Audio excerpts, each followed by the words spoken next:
ഇന്നത്തെ വചനം മത്തായി 12:31. അതിനാൽ ഞാൻ നിങ്ങളോട് പറയുന്നു, മനുഷ്യന്റെ എല്ലാ പാപവും ദൈവദൂഷണവും ക്ഷമിക്കപ്പെടും, എന്നാൽ പരിശുദ്ധാത്മാവിനെതിരായ ദൂഷണം ക്ഷമിക്കപ്പെടുകയില്ല.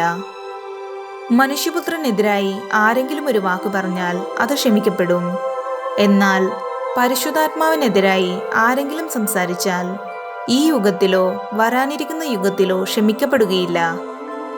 ഒന്നുകിൽ വൃക്ഷം നല്ലത് ഫലവും നല്ലത്, അല്ലെങ്കിൽ വൃക്ഷം ചീത്ത ഫലവും ചീത്ത. എന്തെന്നാൽ ഫലത്തിൽ നിന്നാണ് വൃക്ഷത്തെ മനസ്സിലാക്കുന്നത്. ഹൃദയത്തിന്റെ നിറവിൽ നിന്നാണ് അധരം സംസാരിക്കുന്നത്.